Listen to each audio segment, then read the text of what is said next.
এই দাঁড়াও। জি স্যার। কি হয়েছে জাহিদ?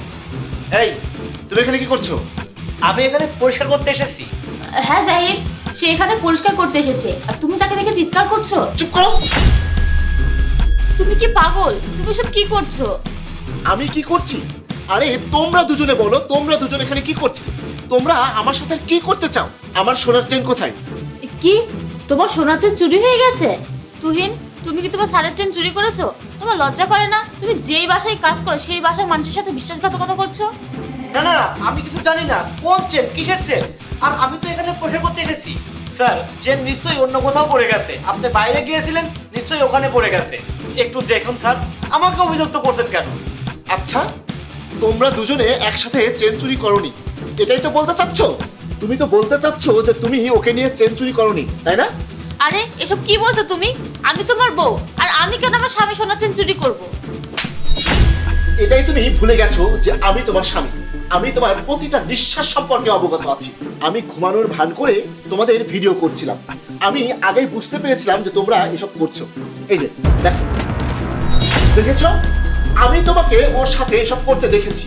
তুমি যে এত বেশি খারাপ হয়ে যাবে সেটা আমি স্বপ্নেও ভাবিনি। আর তুহিন, আমি তোমাকে এই বাসায় কাজ দিয়েছিলাম যখন তোমার আমাকে খুব বেশি প্রয়োজন ছিল। তুমি কাজের জন্য দাঁড়ে দাঁড়িয়ে ভিক্ষা করছিলে। আর তুমি কি করলে?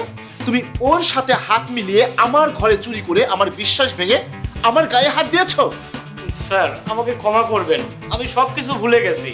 আরে আমি তোমাকে আর কি বলবো যখন আমার নিজের মানুষটাই হারিয়ে গেছে। অপু, আমি বলছি তুমি আর 1 মিনিট এখানে থাকতে পারবে না। দ্রুত এই বিছানা থেকে ওঠো আর এখান থেকে চলে যাও। জাহিদ, তুমি আমাকে ক্ষমা করে দাও। আমি অনেকবার ভুল করে ফেলেছি। সে তার কথাই আমাকে ফাঁদে ফেলেছিল। ও আমাকে বলেছিল যে সোনা চেনটি নিয়ে গিয়ে ও বিক্রি করবে আর আমিও টাকা পাবো। আমার একটু লোভ হয়ে গিয়েছিল। দেখো জাহিদ, প্লিজ আমাকে ছেড়ে যেও না। আমরা তো স্বামী স্ত্রী। তুমি এমন কাজটা করো না। আর আমিও আজকের পর এমন কোনো কাজ করব না। তুমি ওকে চাকরি থেকে বহিষ্কার করে দাও। তোমার মুখ বন্ধ রাখো। তোমার আর আমার মধ্যে স্বামী স্ত্রীর সেই সম্পর্কটা আর নেই। যদি থাকতো তাহলে তুমি কখনোই এরকম কিছু করতে পারতে না। যথেষ্ট হয়েছে, আর একটা কথাও বলবে না। এখান থেকে চলে যাও।